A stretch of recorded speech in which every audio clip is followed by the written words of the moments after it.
ಈಗ ಲೋಕಾಯುಕ್ತ ಕೊಟ್ಟಂತಹ ವರದಿಯಲ್ಲಿ ಏನಿದೆ, ಬಹಳ ಮುಖ್ಯವಾಗಿರುವಂತಹ ಅಂಶಗಳನ್ನು ನೋಡಬೇಕಾಗತ್ತೆ. ಆ ಎಲ್ಲ ಡೀಟೇಲ್ ಅನ್ನು ಮುಂದೆ ಇಡ್ತೀವಿ.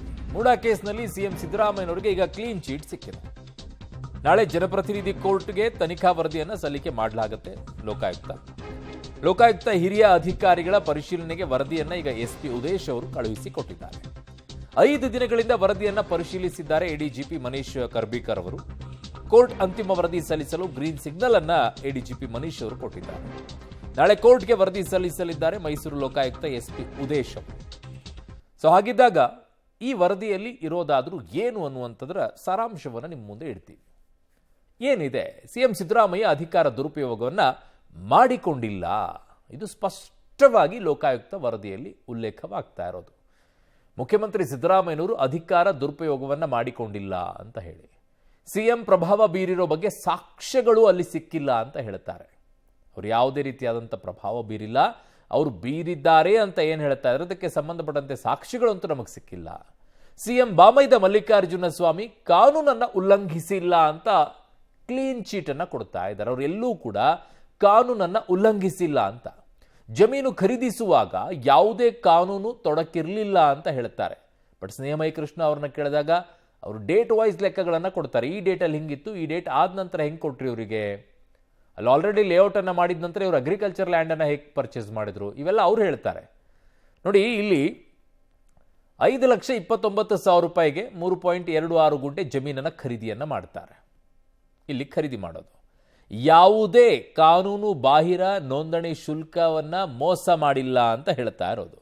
ಅದರಲ್ಲಿ ಯಾವುದೂ ಇಲ್ಲ, ಕಾನೂನು ಬಾಹಿರ ನೋಂದಣಿ ಶುಲ್ಕವನ್ನ ಮೋಸ ಮಾಡಿಲ್ಲ ಇದರಲ್ಲಿ. ಬಟ್ ಈ ರಿಜಿಸ್ಟರ್ ಆಗಿರುವಂಥ ಟೈಮ್ ಇದೆಯಲ್ಲ, ಅದೇ ಬಹಳ ಮುಖ್ಯವಾಗಿ ಕಾಣಿಸುತ್ತೆ. 2010ರಲ್ಲಿ ದಾನಪತ್ರ ಕೂಡ ಕಾನೂನಾತ್ಮಕವಾಗಿದೆ ಅಂತ ಹೇಳ್ತಾರೆ. ಕೆಸರೆ ಜಮೀನನ್ನ ಕಾನೂನಿನ ಪ್ರಕಾರ ಮೂಡ ವಶಕ್ಕೆ ಪಡೆದಿದೆ ಅಂತ ಹೇಳ್ತಾರೆ. ಬಟ್ ಲೇಔಟ್ ಆದ ನಂತರ ಇದು ಅಗ್ರಿಕಲ್ಚರ್ ಲ್ಯಾಂಡ್ ಅಂತ ಹೇಗೆ ರಿಜಿಸ್ಟರ್ ಆಗುತ್ತೆ, ಅದನ್ನ ಸ್ನೇಹಮಯಿ ಕೃಷ್ಣ ಅವರು ಆರೋಪ ಮಾಡೋದು. 14 ಸೈಟ್ಗಳನ್ನು ಕಾನೂನು ಬಾಹಿರವಾಗಿ ಮರುಹಂಚಿಕೆ ಮಾಡಲಾಗಿದೆ ಅನ್ನುವಂಥದ್ದು. ಸಿಎಂ ಪತ್ನಿ ಇದೇ ಜಾಗದಲ್ಲಿ ಸೈಟ್ ಬೇಕು ಅಂತ ಎಲ್ಲೂ ಕೂಡ ಕೇಳಿಲ್ಲ. ಅವ್ರೇನು ಕೊಟ್ಟಿದ್ದಾರೆ, ಪರಿಹಾರದ ರೂಪದಲ್ಲಿ ಅದನ್ನು ಪಡ್ಕೊಂಡಿದ್ದಾರೆ ಅನ್ನೋದು ಲೋಕಾಯುಕ್ತ ತನಿಖೆಯಲ್ಲಿ ಸಿಕ್ಕಿರೋದು. ಮೂಡ ಅಧಿಕಾರಿಗಳ ಜೊತೆಗಿನ ಪತ್ರ ವ್ಯವಹಾರದಲ್ಲಿ ಲೋಪ, ಪಾರ್ವತಿ ಗಮನಕ್ಕೆ ಬಾರದಂತೆ ಪತ್ರ ವ್ಯವಹಾರ ಆಗಿದೆ ಅಂತ ಹೇಳ್ತಾ ಇದ್ದಾರೆ. ಸೊ ಮೂಡ ಆಯುಕ್ತರು ಅಧಿಕಾರಿಗಳ ನಡಾವಳಿ ದುರ್ಬಳಕೆ ಅಂತ ಹೇಳ್ತಾ ಇದ್ದಾರೆ. ಓಕೆ, ಮೂಡ ಮಾಜಿ ಆಯುಕ್ತ ನಟೇಶ್ ಲೋಪವಿದೆ ಅಂದರೆ ಇಲ್ಲಿ ಸಿದ್ದರಾಮಯ್ಯನವರ ಮೇಲೆ, ಪತ್ನಿಯ ಮೇಲೆ ಆರೋಪಗಳನ್ನು ತೆಗೆದುಹಾಕಿ ನೇರವಾಗಿ ಅಧಿಕಾರಿಗಳ ಮೇಲೆ ಹಾಕುವಂಥ ಕೆಲಸ ಆಗ್ತಾ ಇದೆಯಾ? ಸೇಮ್ ಅದಕ್ಕೆ ಅವ್ರು ಹೇಳ್ತಾ ಇರುವಂಥದ್ದು. ಮಾಜಿ ಆಯುಕ್ತ ನಟೇಶ್ ವಿರುದ್ಧ ತನಿಖೆ ಆಗಬೇಕು ಅಂತ ಕೇಳ್ತಾ ಇದ್ದಾರೆ. ಇಲ್ಲಿ ಇವರ ಪಾತ್ರ ಇಲ್ಲ, ಬಟ್ ಅಧಿಕಾರಿನೇ ಏನೋ ಮುತುವರ್ಜಿಯನ್ನು ವಹಿಸ್ಕೊಂಡ್ಬಿಟ್ಟು ಪ್ರೀತಿ ಉಕ್ಕಿ ಉಕ್ಕಿ ಉಕ್ಕಿ ಹಿಂಗೆ ಮಾಡಿದ್ದಾರೆ, ಅವ್ರ ಬಗ್ಗೆ ತನಿಖೆ ಆಗಲಿ ಅಂತ. ನನ್ನ ಸಹೋದ್ಯೋಗಿ ಕ್ರೈಮ್ ಬ್ಯೂರೋ ಹೆಡ್ ಆಗಿರುವಂಥ ಮುರಳೀಧರ್ ನನ್ನ ಸಂಪರ್ಕಕ್ಕೆ ಸಿಗ್ತಾ ಇದ್ದಾರೆ. ಮುರಳಿ, ತುಂಬ ಮಜವಾಗಿದೆ ರೀ ಈ ರಿಪೋರ್ಟನ್ನು ನೋಡಿದಾಗ. ನಟೇಶ್ ಅವರೇ ಎಲ್ಲವನ್ನ ಮಾಡಿದ್ದಾರೆ, ಅವರಿಗೆ ಅತಿಯಾಗಿ ಪ್ರೀತಿ ಉಕ್ಕಿ ಉಕ್ಕಿ ಉಕ್ಕಿ ಅವ್ರಿಗೆ ಇಷ್ಟ ಬಂದ ರೀತಿಯಲ್ಲಿ ಮಾಡಿ ಏನೋ ಕೊಡಬೇಕು ಅಂತ ಹೇಳಿ ಕೊಟ್ಟಂಗಿದೆ. ಯಾರ ಒತ್ತಾಯವೂ ಇಲ್ಲದೆ, ಯಾರ ಪ್ರೀತಿಯೂ ಇಲ್ಲದೆ, ಯಾರ ಶಿಫಾರಸು ಇಲ್ಲದೆ ಈ ರೀತಿಯಾಗಿ ಓರ್ವ ಅಧಿಕಾರಿ ಮಾಡೋಕ್ಕೆ ಸಾಧ್ಯನಾ ಮುರಳಿ?